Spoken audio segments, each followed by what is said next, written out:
Hi everyone, we're going to look now at Fischer's game against Rossetto, again in his My 60 Memorable Games book. So Hector Decio Rossetto was again a very strong Argentinian player. A brief wiki background reveals that he was born in 1922, one of the best chess players in Argentinian history, earned the IM title in 1950 and the grandmaster title in 1960. That's exactly 1 year before this game. So this game in 1959 against Fischer. He was a five-time Argentinian champion, 42, 44, 47, 62 and 1972.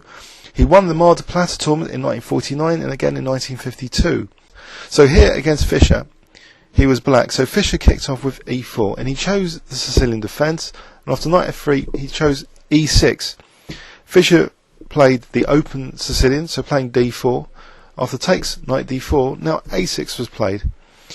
Now here Fischer plays quite an interesting, but maybe a controversial move.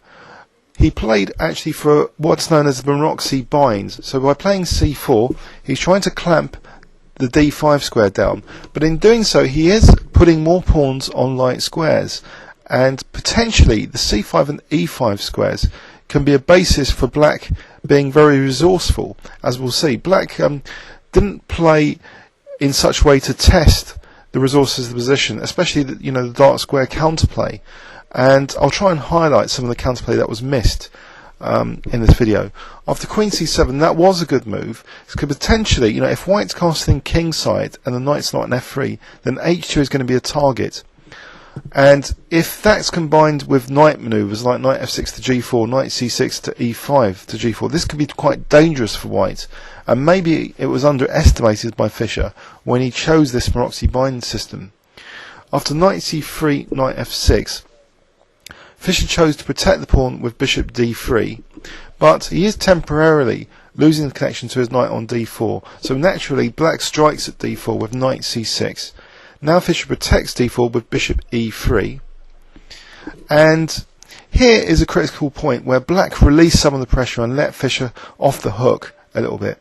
So I talked about these dark squares, and it's in this position that perhaps the move knight e5 would have presented Fischer with a lot of problems, because if he naturally tried to castle, then knight fg4 is, although crude and basic, threatening this queen takes h2 mate. It's difficult for white to do anything which doesn't weaken his position. For example, g3 looks horrendous because knight takes, and then even h5, just trying to weaken white's kingside even more. This would be starting to be very unpleasant, this kind of variation, with black having a nice dark squared grip, and it doesn't even have to castle. Quite solid in the centre, and white's pawns are a bit of a wreck.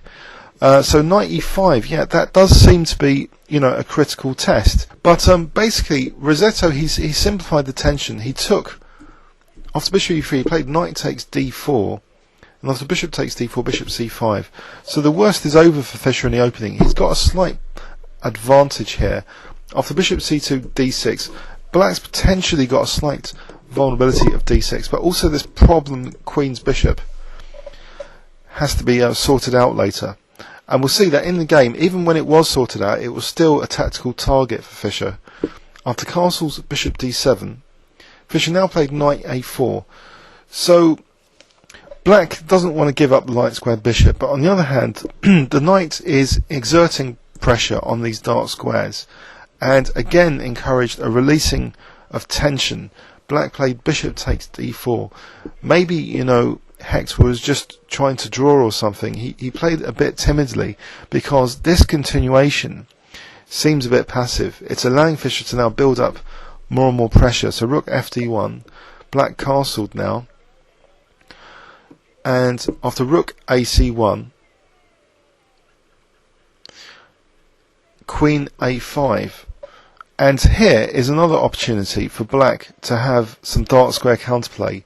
Fischer played queen b6, and maybe, Rybka likes the idea maybe of queen g5, which again, although, seemingly crude, going for white's king, could be a viable way to generate some counterplay. After queen b6, black played a little bit passively. He took queens, and now, Fischer is left with a small but, quite solid positional advantage. After bishop c6, he just reinforced his e4 pawn. So he's got that nasty Maroczy bind on d5, and everything is coordinated, even the knight, to stop black liberating with d5. And if black's not careful, then bishop b3, just doubling up rooks, bringing the king to the centre, and black will have a long torture session to get out of, a Maroczy bind torture session. But so black didn't really want to leave that knight on b6. He played knight d7, but here, out of the blue, Fischer spots a very important tactic from a strategic perspective. I wonder if you can spot it. I'll give you 5 seconds. Fischer played knight d5, so he's opportunistically noting that the bishop's trapped after ed. And this would leave white with a significant increase in positional advantage in this kind of position. Because what is black doing here? If, for example, knight f6, taking on c6, now bishop a4, and it's starting to be very unpleasant, because how is black defending his pawns? If he tries to play c5, then rook c2, and we now have a backward pawn on this semi-open file. So this is an extremely miserable position for black. Basically, Hector played instead bishop takes d5, and it seemed for a moment that after e5 that black doesn't have too many issues here. If he can keep a grip on the c5, then he's stopping white from gaining even more pressure with b4 and c5 as a strategic plan.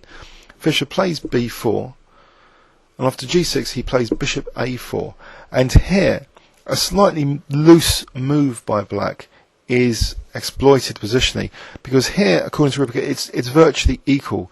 If black maybe had played a move like a5, that would have been quite good as a temporary pawn sack to try and undermine the c5 square for use for the knight.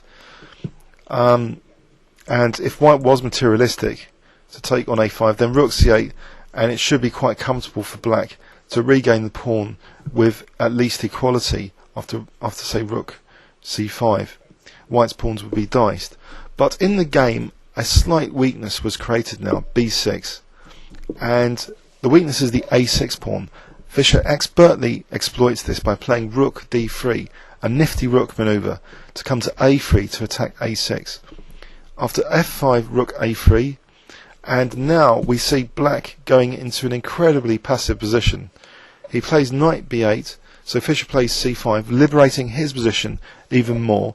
Not that it wasn't already liberated, so he's increasing the scope of his pieces even more with this c5 breakthrough, and opening the b and c lines in the process. So the rooks are really blasting down on black's position. After king g7, now rook b3. Look at those rooks, look at the knight being sort of restricted by this bishop in a lot of variations. And the king is also a potential tactical liability, with these rook checks. After rook f7, Fischer introduces another tactical element in the position, the passed d pawn. He plays d6, and it's immune because of rook takes b8. So after knight d7, now rook on the 7th, and the knight goes passively to f8, and now Fischer exerts even more pressure on the 7th rank. So he's winning a lot of games through 7th rank pressure, like we saw in the previous game. That was the prelude to a real tactical disaster. But here, after rook c8, the tactical disaster can be created very patiently now, with Fischer gliding in the win through simply playing a very strong waiting move, bishop b3, and black is in a virtual zugzwang. He's only left with a few pawn moves, and then if the rook moves, then rook b8. If the knight moves, say to d7, then bishop e6. If the king moves, again rook b8, because then if rook takes c7, rook takes f8. So black's in real trouble here. He played some pawn moves, so a4, again that's the end of the a pawn, and now some pawn moves on the king side. So black's now frozen in pawn moves on the king side after this exchange, and here, with nothing constructive to do, black resigned. Let's just highlight a variation just touched on there. If king f8, rook b8, so if rook takes c7, rook takes f8, and here it's hopeless, there's no way of defending that c8. Black simply has too many tactical vulnerabilities. As I say, knight d7, bishop e6, a king move. Here actually Rybka gives bishop c2, but also bishop c4, just so if the king moves back now, rook a7 apparently, because the threat now is unveiled of bishop a6, so the pawn will be unstoppable. So a very interesting game. I hope you enjoyed this game. Please leave any comments on YouTube. Thanks very much.